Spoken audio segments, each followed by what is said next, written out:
And the other I would say is that I think we collectively agreed that the impact of climate change on us hasn't been that big. If I look at the world and the number of climate refugees there are, in the north, we had some great examples of it is different because roads are collapsing, fish stocks are not available. I didn't know this, the Maine lobster industry is gone, so there are certainly places out there that we're close to. But for each of us individually, it hasn't been that big a deal. I didn't have to shovel my driveway until mid-January last year. The lake didn't freeze until, it really, I don't think we really know kind of how bad it is or can be or could be for most of us. So that was, those were probably some of the highlights from our chat. Thank you very much. That's really interesting. And so is your example of the Cold War and kind of the fear of nuclear disaster, because that was also a time when, a lot of the individual actions that were suggested, like duck and cover, were not actually that effective, right? And what actually made people safer were like international treaties for nuclear disarmament and these other sorts of things. So that's really interesting. And yeah, I do feel like in Canada in particular, it's an issue that a lot of people feel like we benefit from climate change, either because of the oil and gas industry creating jobs, or because it will get warmer. I was talking to, I was with a group of progressive farmers talking to a previous Minister of Agriculture in Ontario under the Liberal government. And we were explaining how concerned we were about climate change. And he said, well, sure, it's bad for most of the world, but it'll extend our growing seasons on average in Canada. And because of, crop failures elsewhere, we'll actually be able to sell more stuff. And that was the kind of response, was basically, oh, it's good for the economy if people are starving elsewhere, as long as we can still grow things in Canada to sell them, which I think is a deeply inhumane way of thinking about policy. So how do you change their view? In that case, I don't know if we could change that person's view. I think in that case, often people in government, it's not necessarily about persuading them that a different opinion is wrong. It's about showing that there will be some other kind of political consequence, like they're not going to get elected or people are going to show up protesting at their office, right? I think that Doug Ford has not changed his opinion about a lot of things, but one area where he did back off was on the Greenbelt. He really wanted to take a bunch of land out of Greenbelt protection to give to his developer friends who had bought it, knowing that something was going to change. And part of the reason he backed off on that was because a bunch of different local organizers and city councils and city mayors said, hey, this is not okay, we're going to fight you on this. And even Hamilton city councilors said, we're going to do civil disobedience, we're going to sit in front of bulldozers. And so I do think, talking to politicians is different from talking to our neighbors, obviously. But we don't always need to change the opinions of politicians if we can change their actions. And if we can put community constraints on them doing bad things. A few of us were at C. Clark's supported Rockville, weren't we? Nice, good job. Who else wants to share a few highlights from their table? You are having a very, yes, please. Me? Yes. I want to volunteer here too. Because I really felt that she had something good to say to you. Well, I would say something, a lot of things that we have to get into reality with a lot of people and understand that our civilization can't do all the same things that it's been doing and have the same energy output, but just take it from a quote-unquote green source. The technology isn't there. That's impossible. So the only way is to have sort of a big drawdown and do less, spend less, consume less. But that's very hard to sell to people. And when we look at things like disinformation and misinformation, the idea that we can do everything that we've been doing and enjoy the lifestyle we've been enjoying, that is itself misinformation.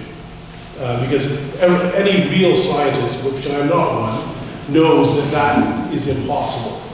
We will not produce enough energy to do what we've been doing from a non-fossil fuel source. It's just not going to happen. Maybe in centuries, but not now. And in centuries, of course, we could be living in a very different world.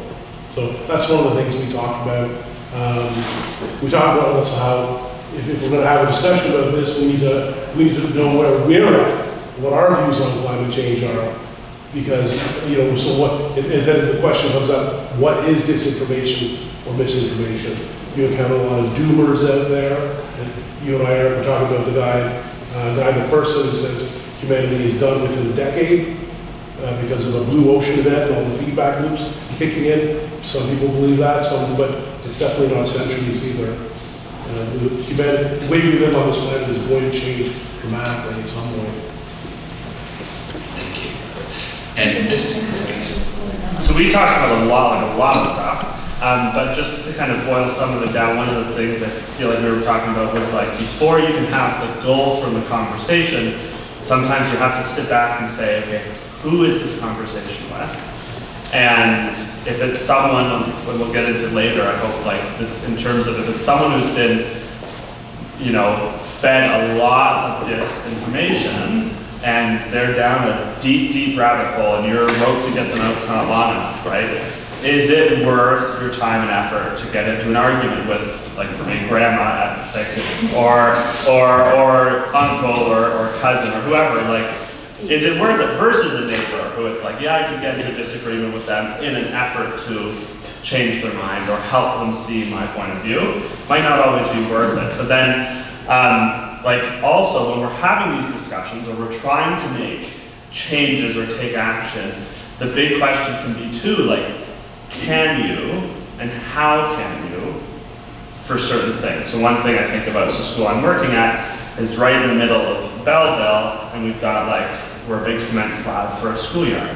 And the area around is maybe not the best area to take a bunch of kindergartners, especially ones who are flight risks, out and walking, because there might be needles or sharp things or anything on the ground. So, can I educate in a beautiful forest? I'm not out in, Odessa or in Marysville or with a beautiful area around me, or even when we think about transportation, and Lynn's had a great point about, I think different actions are more possible in different parts of your life. So for example, right now, I'm starting off in a career, so I'm having to drive an hour away from home to work. And, between Kingston and Belleville, there's no commute alternative to driving my car. Can I afford an electric vehicle at 22 out of university with big loans? Nope.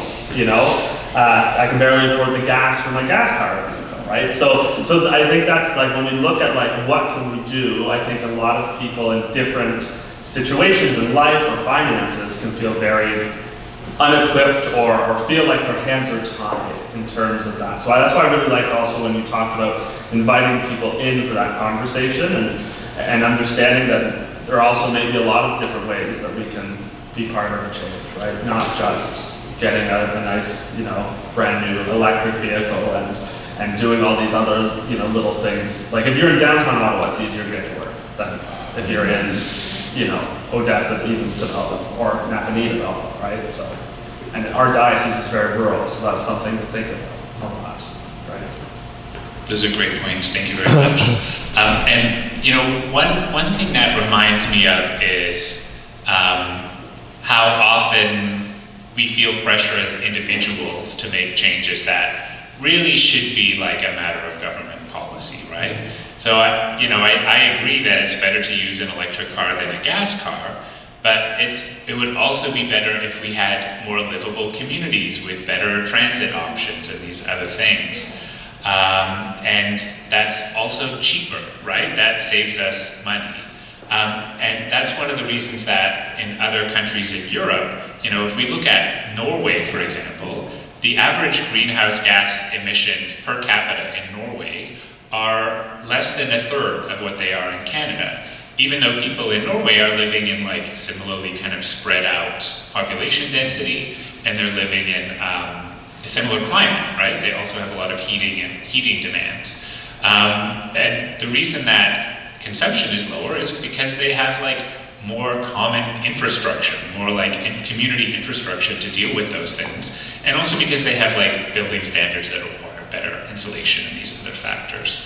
And I think this is something that we'll talk about in the afternoon after lunch, is we'll look at, okay, well, how can we make these changes that actually allow people to make better choices? How can we make like policy changes and that sort of thing? We'll look at some specific examples.